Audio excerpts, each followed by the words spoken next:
Hello, everybody. Welcome to this webinar, The Magic of Swarms. I'm Joyce Kennedy. I'm with People and Pollinators Action Network, or PPAN for short. And we're so pleased to have you here today for the second in our series of educational webinars.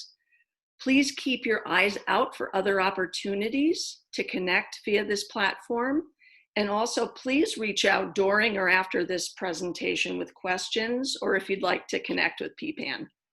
We'll provide an email address at the conclusion of the presentation for that purpose as well. Just a few words about PPAN before we get started with the presentation. We were founded in 2014 as an advocacy organization, and we're working across Colorado to educate and improve policies to better protect our pollinators, people, and biodiversity by increasing safe habitat, improving land management practices, and reducing pesticide use.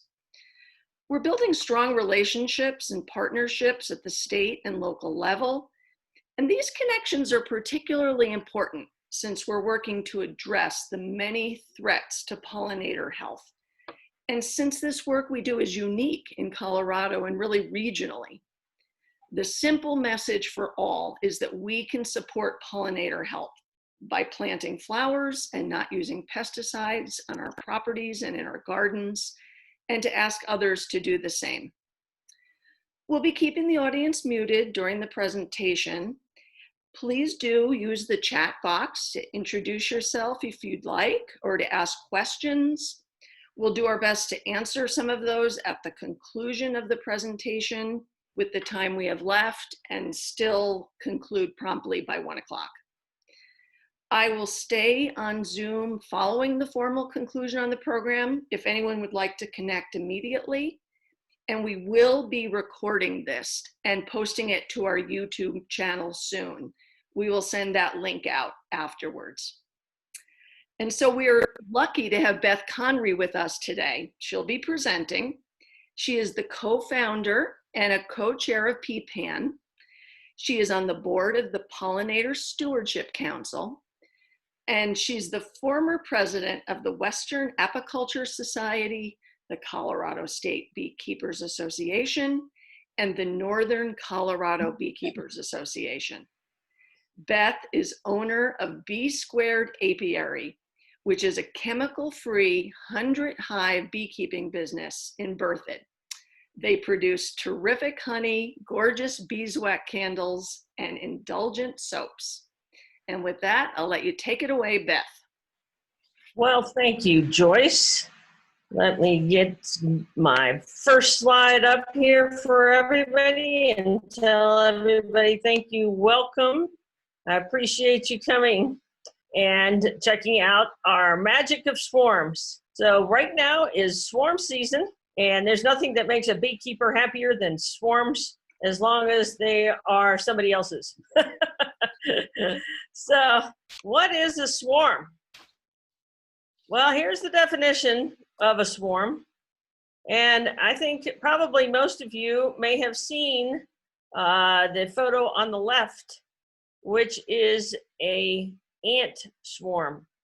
I get them quite frequently at my house, and these are when the queen ants are all hatching out of their nests, and they form these little swarms, and off they go to start a new nest. I've also only once in my entire life seen a ladybug swarm, and it was absolutely memorable. I think I was about 8. And there was a stump in my schoolyard that was covered with ladybugs. And I'd never seen anything like it, and I've never seen anything since. And what it means is that these types of events are special. And today we're going to talk about honeybee swarms. Let's take a look at one of them. There is one right there.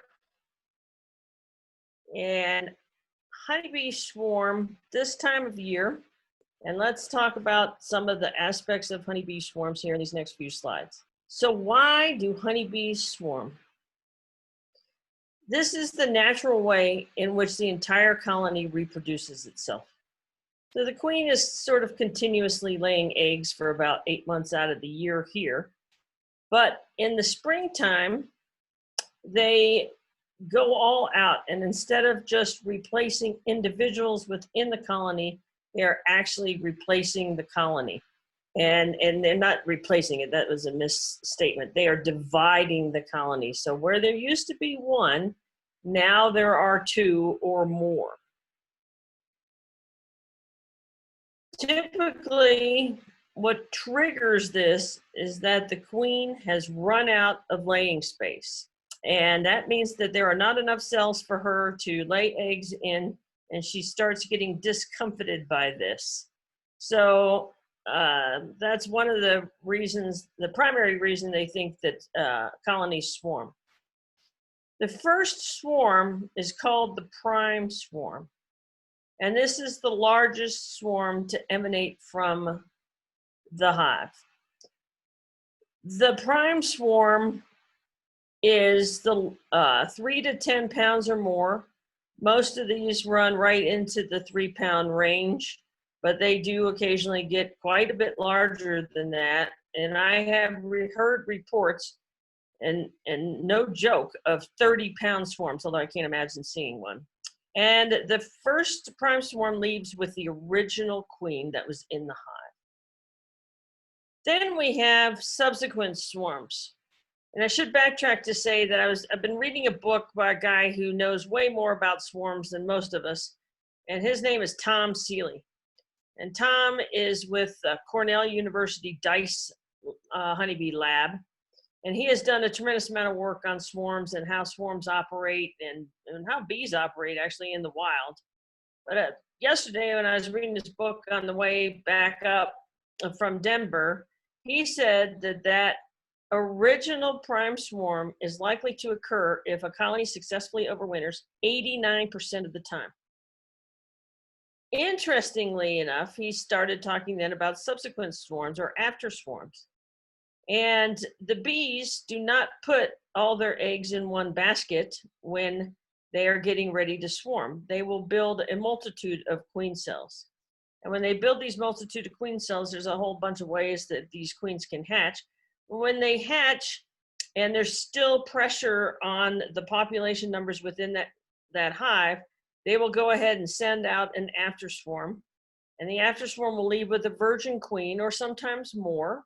So there's many queens that are hatching simultaneously, and so sometimes there will be 2, 3, 4 of them in a swarm. And these are generally much, much smaller swarms. And this was the part that was new to me, that the colony is 70% likely to generate a secondary swarm. So how does a beekeeper know when a hive is getting ready to swarm? Health. So if we just have a brand new colony that we installed into a beehive this year, there will not be a swarm emanating from that colony. They just don't have enough bees in there to swarm. Then we have timing issues. So bees require certain characteristics of the outside environment in order to swarm. And those characteristics sort of hit max synchronization between April 15th and June 15th here in Colorado. I describe this period as April 15th to May 1st being what I call first gear. And that means we will see a swarm every 3, 4, 5 days during that period. May 1st to May 15th, basically we go to second gear. And that means that we start seeing swarm every day during that period. May 15th to June 15th, somebody opens up the bee valve and bees go pouring out of hives like there's no tomorrow. And this means that on the swarm hotline, which I will describe a little bit later in the game here, the swarm hotline is receiving calls to the tune of 10 to 15 of these things a day. So swarms are here, swarms are going on right now, and right now is prime swarm season. Also, we have to have temperatures in a range that's acceptable for them. So typically they won't swarm until temperatures are above the mid 50s. Lots of times beekeepers start chomping at the bit in March going, oh, we're gonna have an early swarm season. We've got a series of warm days. And that never happens. And the reason it never happens is because there's another factor that's out there. And that other factor that's out there is diurnal day length, okay? So we also have to have day lengths that are long enough for them to decide to get out of the hive. We also have to have a ton of resources out there, lots of nectar, lots of pollen available. We did have some serious losses in the late freeze on the cherries and on the crab apples especially, but a lot of nectar and pollen coming in this year. Amazing amounts actually of pollen this year. It's the largest pollen flow I've seen in a long time. So we have to have lots of resources out there. And again, that queen has got to be out of room before she starts thinking that she needs to vacate the house. And then finally, we get the construction of swarm cells. And let's take a look at what that looks like. So this is a swarm cell.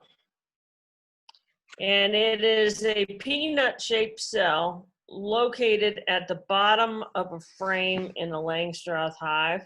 And sometimes there are 30 of them. Sometimes there are 4 of them. You just never know how many they're going to make.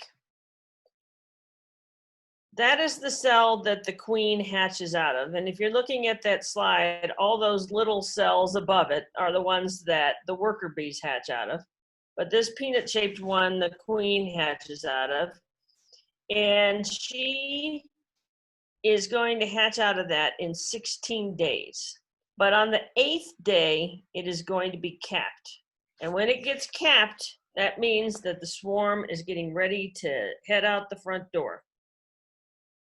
So as a beekeeper, what I do with great diligence this time of year is to check every single hive every single week on the same day. That way we can catch this swarm cell before it gets capped, and we can undertake a split of that hive where we will remove the old queen and several frames of bees, anywhere from 3, 4, 5, 10, doesn't matter, kind of depends on what we're doing. And that will generally stop the swarming activity, at least it gives us a break for 10 days. After 16 days, that queen hatches out of that cell. And if you look down at the very bottom here, you'll see this little piece that's kind of hanging off there. So she has, with her mandibles, which are her mouth parts, she will cut these, a hole inside this cell, and she will emerge from that hole. And when she does, then they will begin tearing down that cell and reusing the wax for other uses within the hive. After that, that queen is, the queen that hatches is called a virgin queen. She has not been mated. And when she has to get ready to go on a mating flight, she has to get ready to do that. In order to do that, she has got to have her exoskeleton hardened off. So she's going to stay within the hive for a few days while she does that. And then those after swarms are going to begin emanating shortly after those 16 days. So somewhere, if we split that hive on the 8th, then that queen hatches 8 days later, and somewhere in the 10 to 12 day range, we are likely to see additional after swarms coming from this hive. When do swarms happen? Okay, so I briefly described this a little bit earlier, but right now is swarm season here in Colorado. And the heaviest season is going on right now, May 15th to June 15th. Typically swarms go between 10 and 4 p.m. We kind of have a funny way of finding swarms. Most of us are home now, But typically, most people think that swarms happen later in the day, and that is because when they come home from work, there's a swarm in their yard. Well, now everybody's working from home. So we're starting to get actually a better picture of when swarms emanate, but most of them are coming off between 10 and 4. They only come off on calm days. And then typically warm days preceding cold ones are booming days. So for example, last Sunday, when we had that cold and rainy and I wouldn't call it miserable. I thought it was a nice break actually. But that next day, that Monday, that's when I see lots of swarms. And I put in this bottom line here, not because as a citizen, you're going to be able to tell the difference between a swarm and an absconsion. It looks exactly the same. A swarm looks exactly the same as an absconding hive, but the timing is different.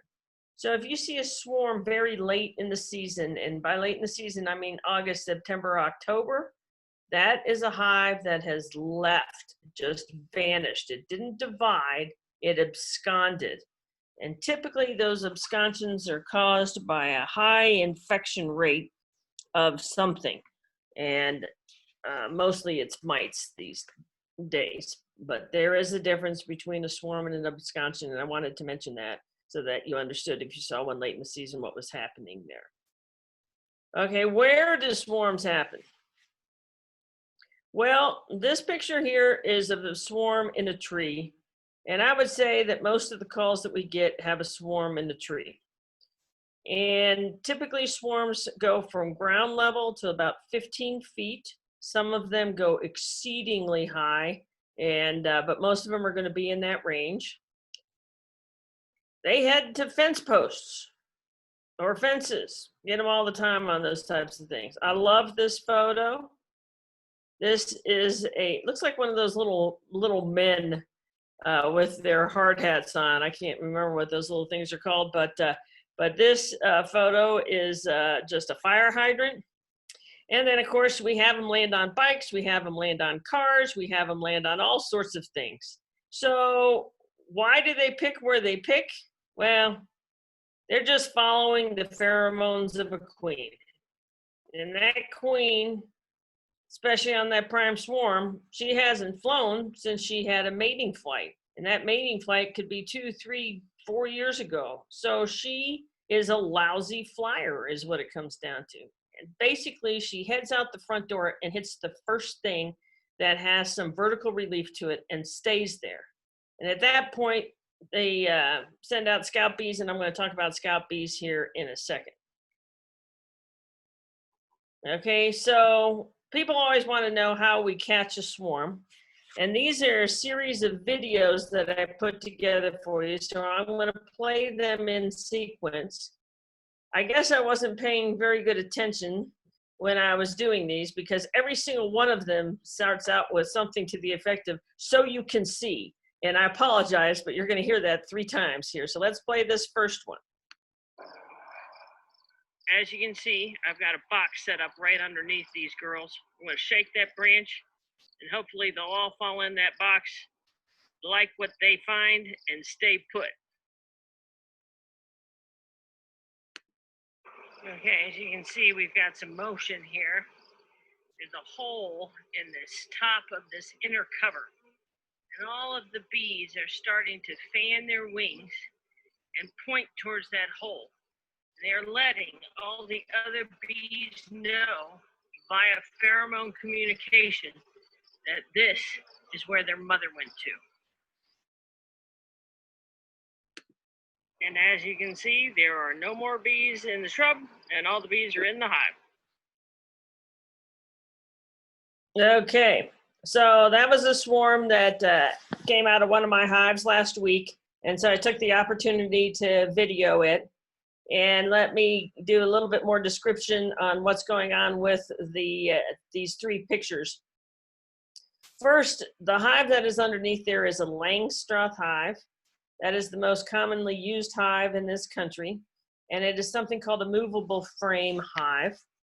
We are only allowed by law to keep movable frame hives and there's a couple other variants on them, but this is the kind that I use. And the reason that we have to have movable frame hives is because there used to be, in a former era, bee inspectors, and this allowed bee inspectors to get into the hive and inspect for disease.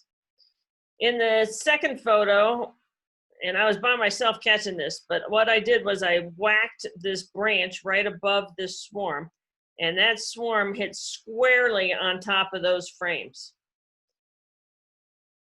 She went right into that box. I did this right at sunset, so she was not particularly interested in leaving because she doesn't fly at night.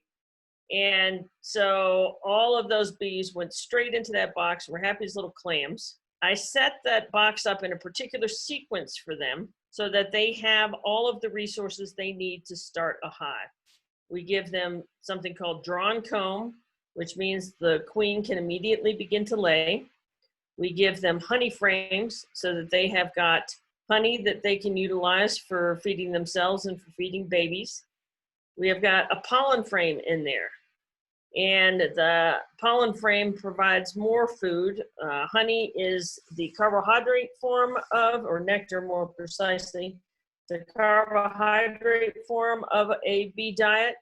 And pollen is the protein form in a bee diet.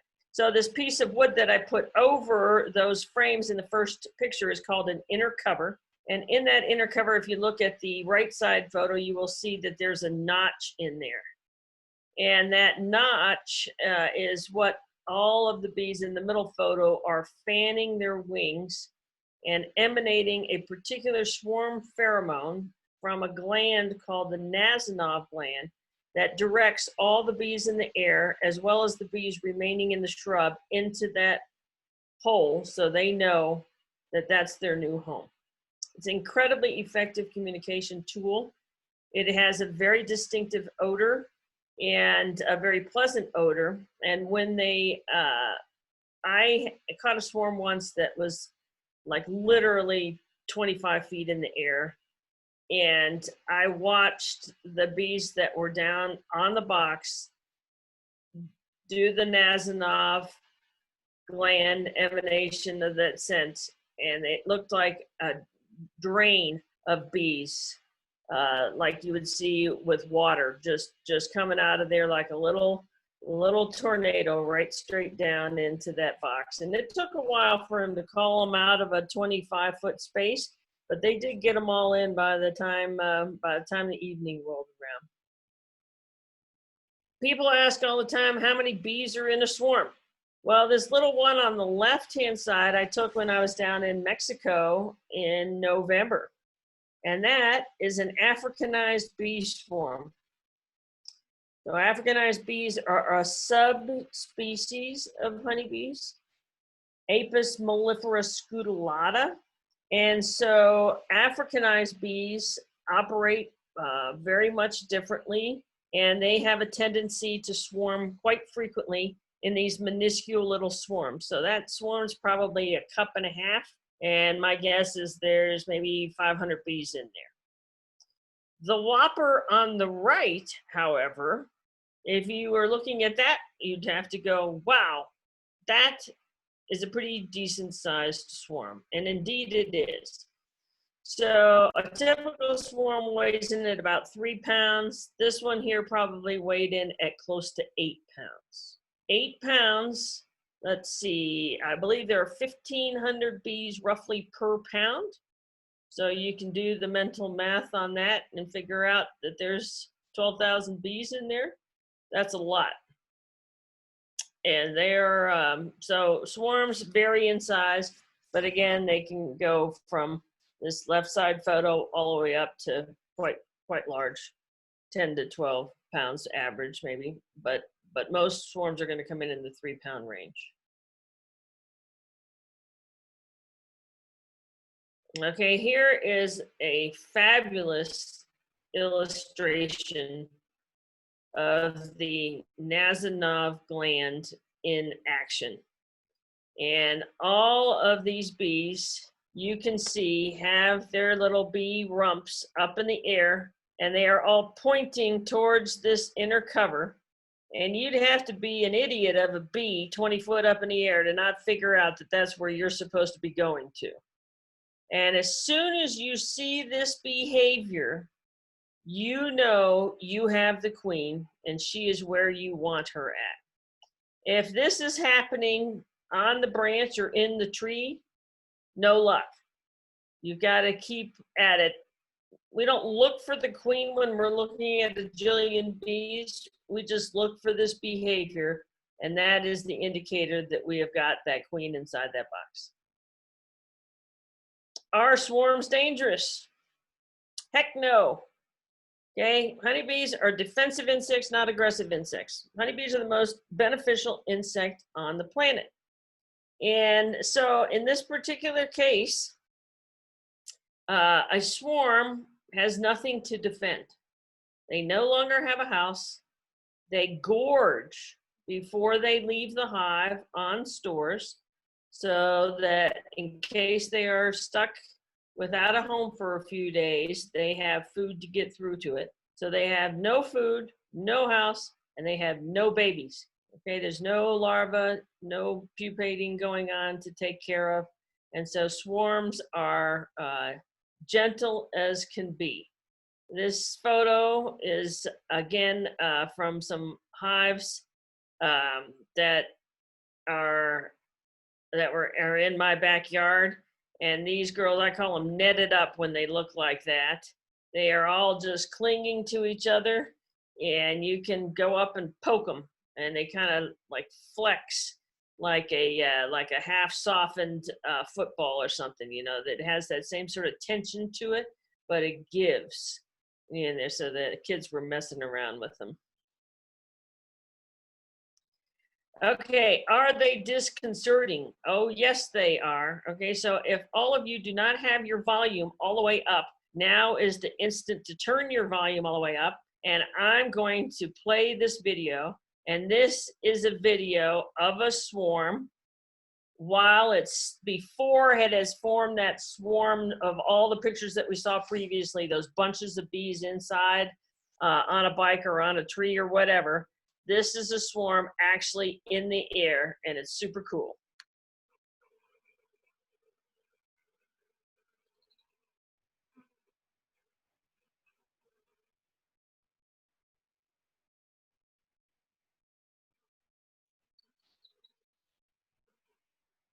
And you can hear that noise coming your way.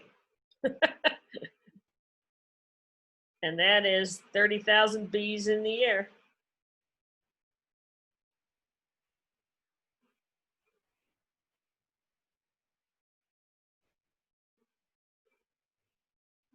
And it's amazing to be standing in the midst of that. Quite memorable if it ever happens to you.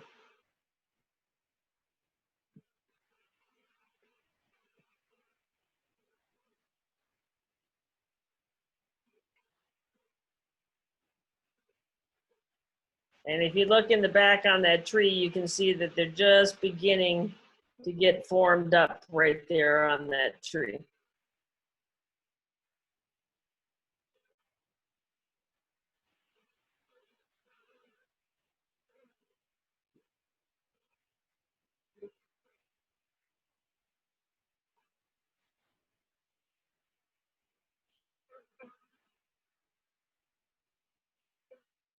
Believe it or not, that video is only a minute long, but it does seem like it's too long. I might shorten it for the next presentation. So yeah, you get a whirling vortex of bees heading your way. You know what's coming, but don't panic. They're just trying to find a new house. Okay, let me go to the next slide here. Sorry, I hit the wrong button. And now I gotta find the slide advancer. Okay, so what happens to a swarm? A swarm is an ephemeral thing. If you see a swarm, you're lucky. And if we are lucky and we capture it, then it's going to go into one of our managed hives. If no one sees it, or if, as in the olden days, I should say, people say, oh, leave it alone and it will move on. It does move on. There's no doubt about it. These are looking for a permanent home, and they're looking for a permanent home typically in a tree cavity. But there are not as many tree cavities as there used to be.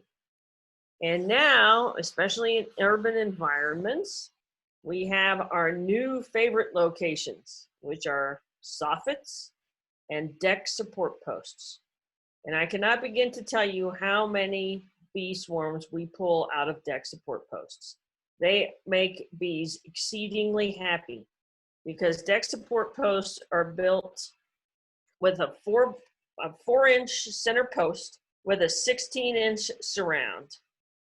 And the 16-inch surround, that gap between those two things is just perfect for a beehive to move into.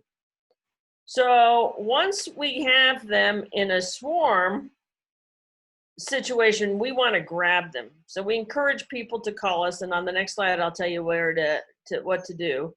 But we never know how long a swarm is going to stay in place. And so the sooner the better. If you see a swarm, call in the swarm. Now, once the hive is swarmed and it's settled into that swarm state where it's this big wad of bees sitting on something, we have this roll of the scout bees.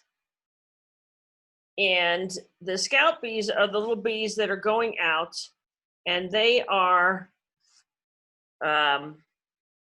seeking the permanent home.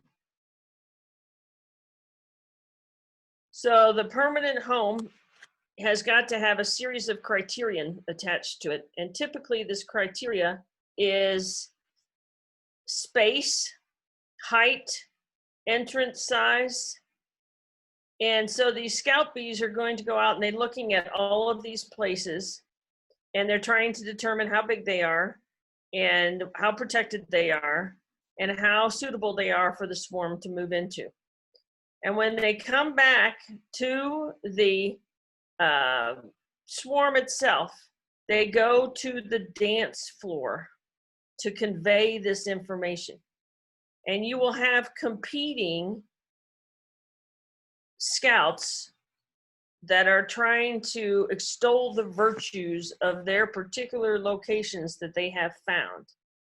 And then you have the entire swarm that has to come to a consensus and decide where they are going to move to. So this consensus and this role of the scout bees is well described by Dr. Seeley in his book, Honeybee Democracy. And if you're interested in learning more, by all means, read that book. As a layperson, you can read that book. He's a very, very clever scientist, and it's a pleasure to read how he tested all of these things to figure out what bees like. So if you are lucky enough to see a swarm, this is the number to call here in Colorado. And this number has been in play for about a decade at this point. And it is, we are extremely efficient. We route the calls by geography. So we just find the closest beekeeper to you, and we go ahead and dispatch them over. There's no charge for this service. So it's a great service, and it's been well accepted by the public and municipalities because we're efficient at getting swarms put into their proper homes. What should you not do? Don't ever spray a swarm with water. Don't spray a swarm with insecticide. I had somebody that got so discombobulated by a swarm that they sprayed it with lemon pledge, thinking that they were spraying it with an insecticide. I've had somebody set a swarm on fire. God knows why. You can call an exterminator, but all of the exterminators are not killing swarms. They will just move you back over to the swarm hotline or directly to a swarm catcher. So you'll end up in the same place in the end, but you will have taken an extra step to get there. Don't worry about your kids. Don't worry about yourself. Don't worry about your pets. They are all have some primal thing that they understand that this is a whole bunch of bees and they're staying out of the way of it. And they are much smarter than we give them credit for. So feel free to make that phone call, grab your camera, take some pictures, and get yourself at a safe distance, whatever you're comfortable with, but don't worry about being attacked. We do not have any Africanized bees here in Colorado. So you can safely assume that you've got an Apis mellifera swarm and that it is just on its way to a new home and not to worry about it. That is all I have for the swarm presentation today. I am going to take my bee veil off and then we will take questions. Okay, well, thank you so much, Beth. Only a true beekeeper could do a presentation with the veil on. So that's pretty impressive. There he goes, right. Now I'm in my civvies. That was great. Thank you so much. And I'm glad we will have time for some questions. Just a couple words before I turn it back to Beth. If you enjoyed this webinar, we'd love you to consider making a donation to support PPAN's efforts to protect people, pollinators, and the planet. You can donate at our website, which is peopleandpollinators.org. We will also be distributing a short 3-question survey following the presentation. So please consider filling that out if you just have a minute or two to do so.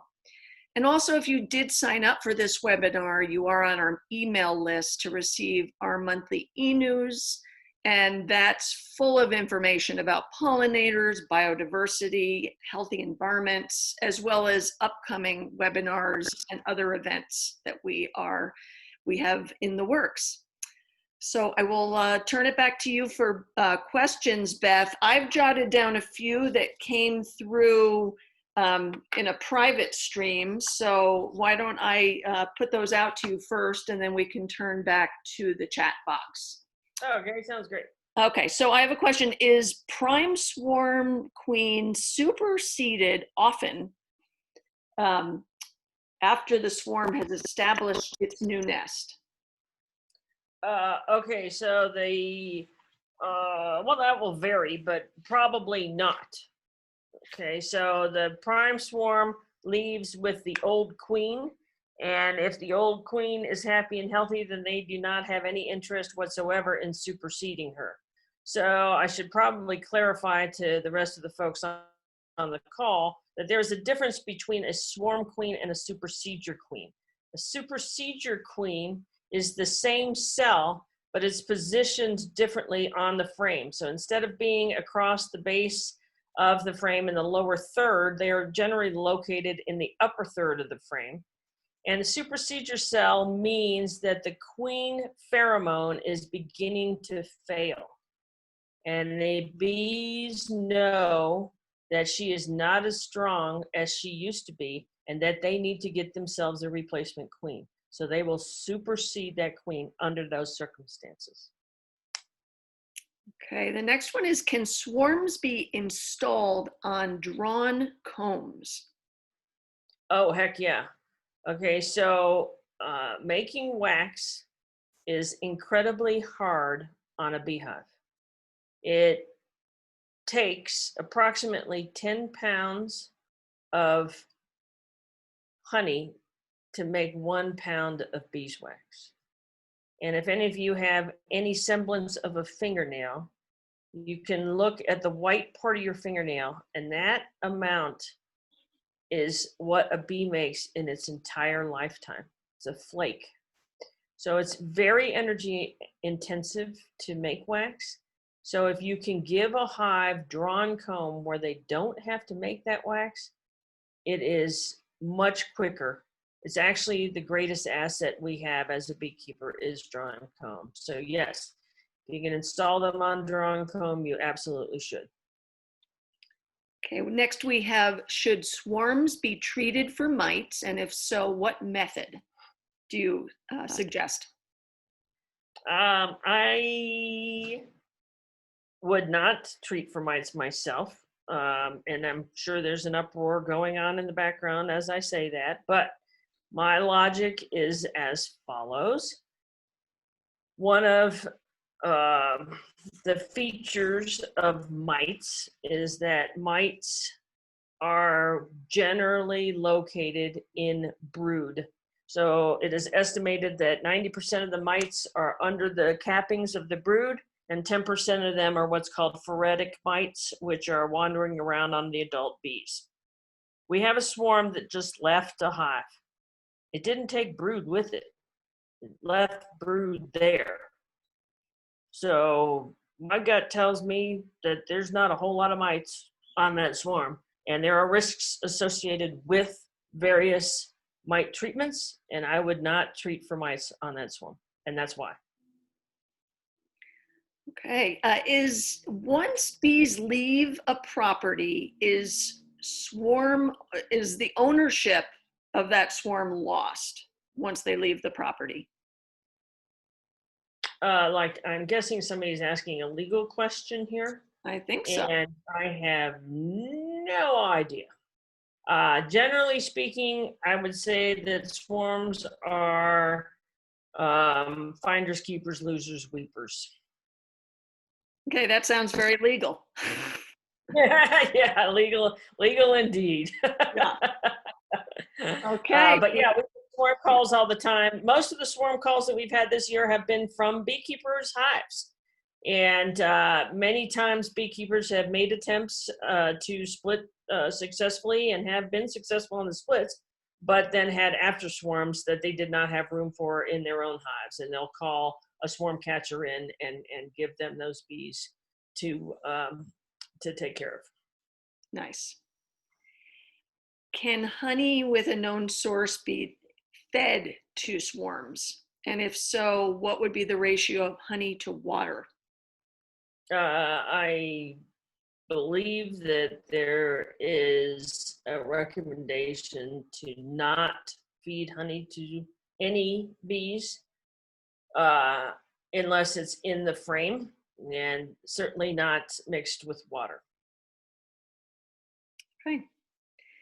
Why do swarms leave the box that they have been newly hived within, usually on the same day? Well, that is an absconsion. And if we think like a bee needs certain parameters in order to stay put. We don't see absconsions out of hives that have drawn comb, that have honey, or that somebody has installed a frame of brood within. We see absconsions out of empty boxes that may or may not have frames put in them, and ask the bees to draw this whole thing out. And essentially what the bees say is like, that's a heck of a lot of work. I think I'd rather move to another place that doesn't require so much fixing up. And they do it. So we typically lose swarms to new installations that have no resources to them. Okay, thank you. Is it okay to catch the swarm in a cardboard box and then transfer them to a hive box? Or is it better to just have some comb in a hive box to catch them in the first place? There's a million different ways to catch swarms, but I can guarantee you that if a swarm is 15 foot up in the air, I'm not hauling a hive box up there. I'm hauling a cardboard box up there. So yes, cardboard box is absolutely no problem to catch a swarm in. Same behavior applies. If you've got the queen, they're going to call everybody into the box. If I'm 15 foot up in the air, I will generally keep a hive body down at the bottom of that ladder and pour those bees into that hive body once I come down. And I will leave the box there until the following morning, and that way all of the scout bees that are out and about, all of the bees that are still trying to figure out where their mother went to can figure it out, and you get a much cleaner catch if you let that hive sit there overnight and get everybody. Okay, cool. There was a comment about dry swarms, suggesting that that would be a time where swarms might be aggressive when they've run out of honey stores. Any comment on that?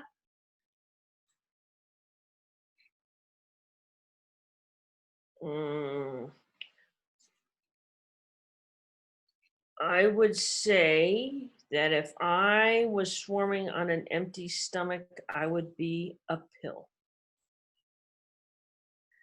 But I would also say that swarming doesn't generally occur in periods of dearth.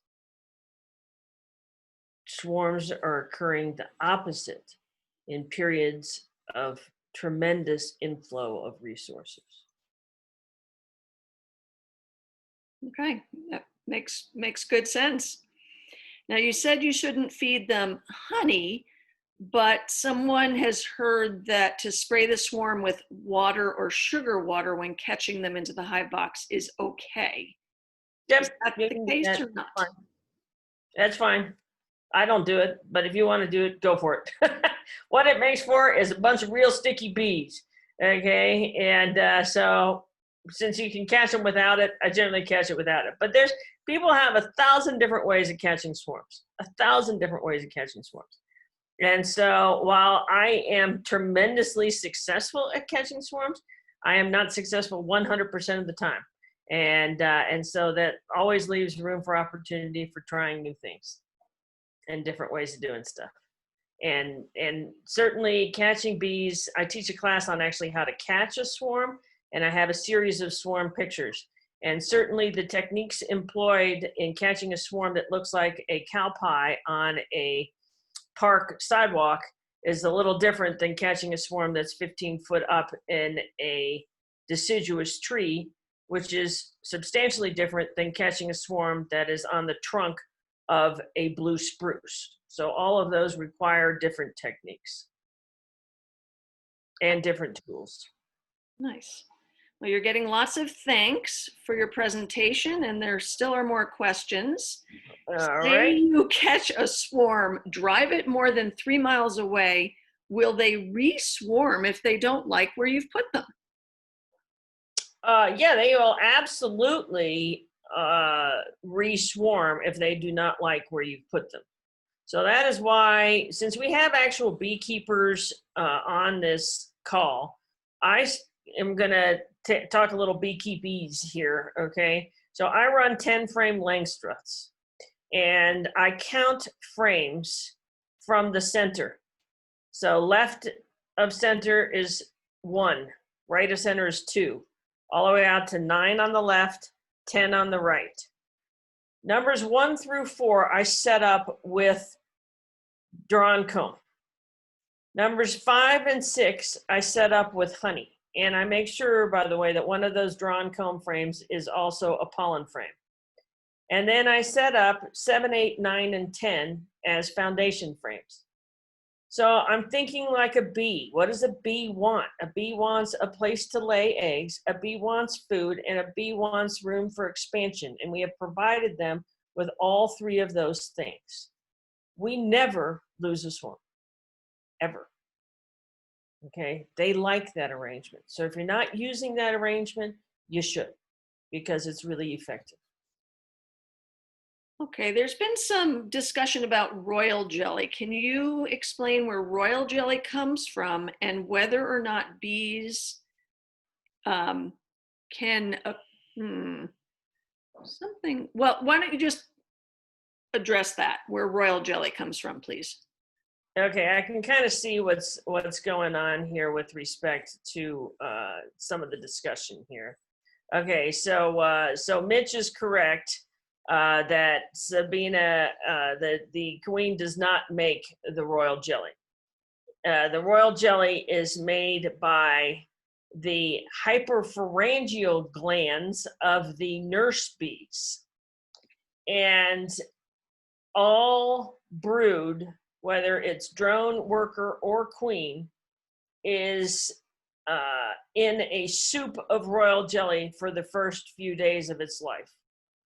And then afterwards, the worker and drone brood, okay, so workers are infertile females and drones are fertile males, are fed what's called brood food, which is a mishmash of pollen and nectar and secretions from the nurse bees. And that's what they get fed, but the queen continues in entirely royal jelly and royal jelly only. So in total weirdness, it is the food that makes a queen a fertile female. So, for example, you can go out and eat tea and crumpets for 16 days and turn into the Queen of England at the end of it. And that's the human equivalent of what goes on with a queen in a hive. Love it. Here's another beekeeper question. Do you have a particular class, online class, to recommend for new beekeepers? No. Okay. Moving right along, are vacuums ever used to collect swarms? Yes, but they're not like shop vacs or modified shop vacs. Okay, so I've got three vacuums over here. Okay, so we have real specialized vacuums. Clearly, you need to modify a vacuum because a bee weighs nothing and you can kill it in a heartbeat in a regular vacuum. So these all have special catch boxes that are attached to them so that the bees are sucked into these catch boxes. And it has to be super gentle because if the force is too strong, you'll just smash them when they go into those boxes. So yes, beekeepers do use vacuums, but I will say from my standpoint that I very, very, very, very rarely use a vacuum on a swarm. And the reason is that bees are generating a tremendous amount of heat. They're swarming on a hot day. They're generating a lot of heat. If you're not paying attention to how many bees are in those cages, you can suffocate them in there. So it's really not designed for grabbing masses and masses of bees. I just use it to pick up the ones that missed the bus. So the next day there'll be a little knot of bees on there if I took that swarm without leaving that box overnight like I suggested previously in the presentation.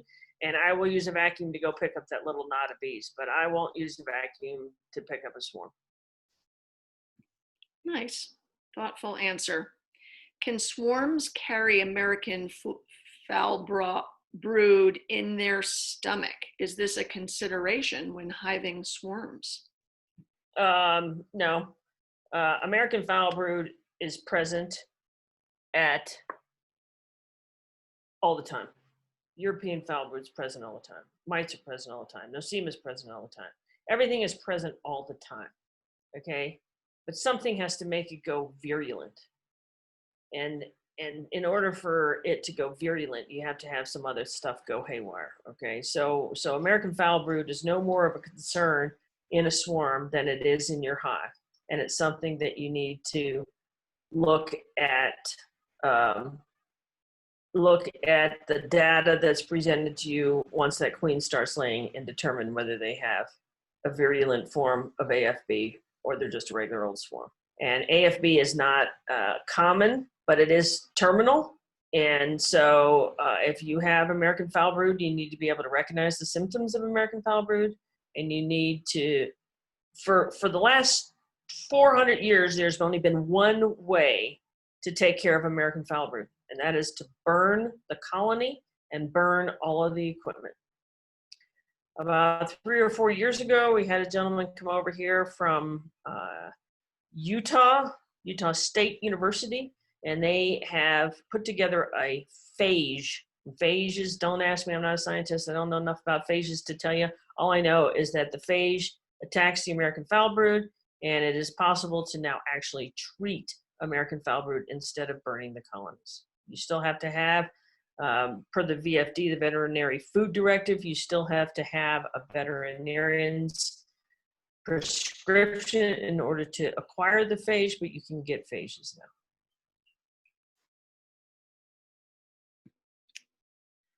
Okay, this may be a repeat. Can you please explain again how to deal with a hive that is with soon to be closed swarm cells? Okay, so what we're doing with a hive that's getting ready to swarm is we are splitting the splitting the hive into several smaller pieces, quote unquote. Okay, so I have to say that I am quite competent at splitting now, but I would say that it took me 15 years to get that way. And even that being said, I lost a prime swarm the other day. Nothing pisses me off more than that. I got to say that.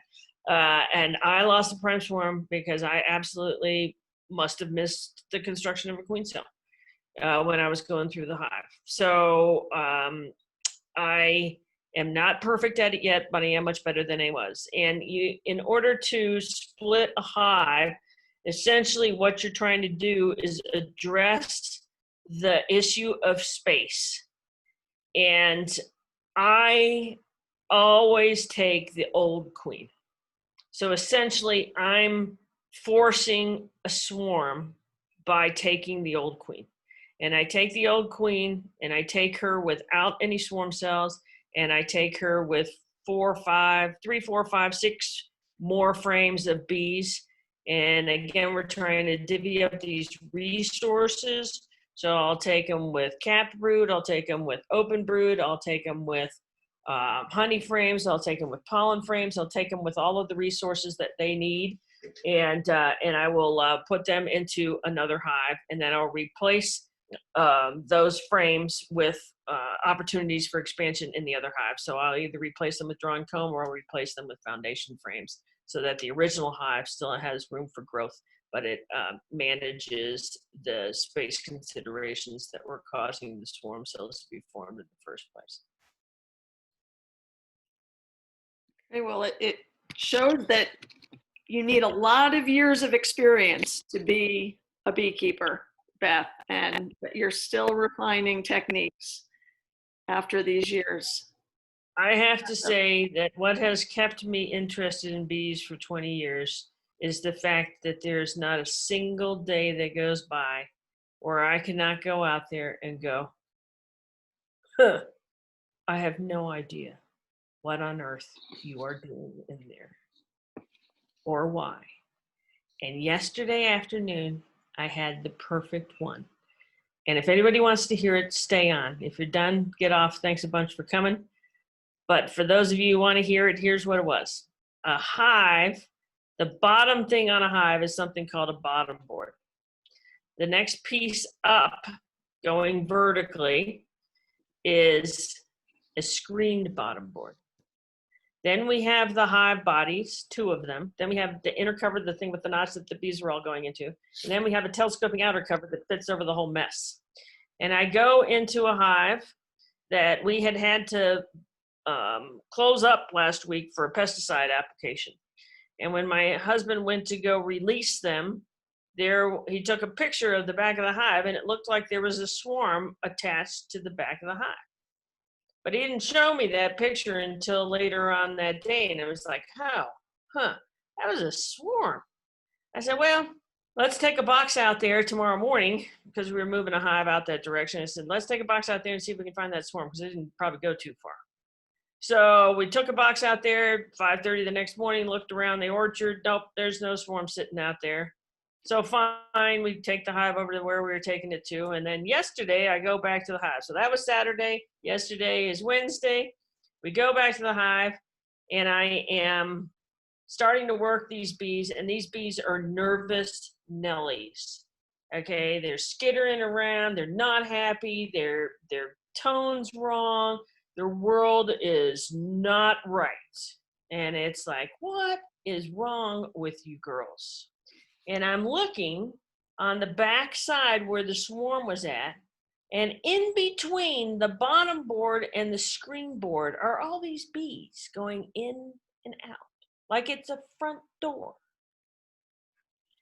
And so I get down on my hands and knees and I look in this little space, and that whole swarm has smashed itself in underneath the main hive, totally separated from the main hive, totally different entrance, totally different access, and is squashed in between these two pieces, this 1.5 inch gap. So it's like, okay, I've never seen this before.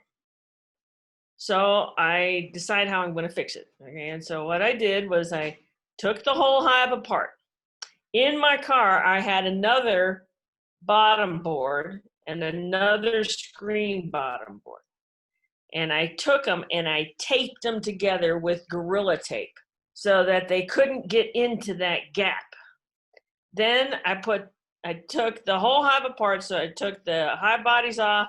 Then I took the bottom board and the screen board that's full of bees, and I set it over on the hay bales that are right next to the hive. And I put this replacement bottom board and screen board down at the bottom, put the hive bodies on top, and then I separated the screen board and the bottom board, and I jolted them down into the main hive bodies, both of them. And the hive was happy, the swarm was happy. But it was just nuts because they knew they had a queen, but they didn't have a queen, you know? And they knew like they were that close to drawing comb into hive resources, but they weren't getting into the hive. So it was a quite interesting and perplexing problem. And it was super cool. And it worked. Well, as Beth said, we're officially finished, and we just want to thank Beth once again, and to all of you for tuning in today. We hope you'll join us again for another webinar soon. I don't know if Beth has a couple more minutes. If she does, we can let this, I'll stop recording and we can let this go free form for a few minutes. You can go ahead and unmute yourself if you'd like to chat for a few more minutes. But thank you once again, everybody. Thanks, Joyce.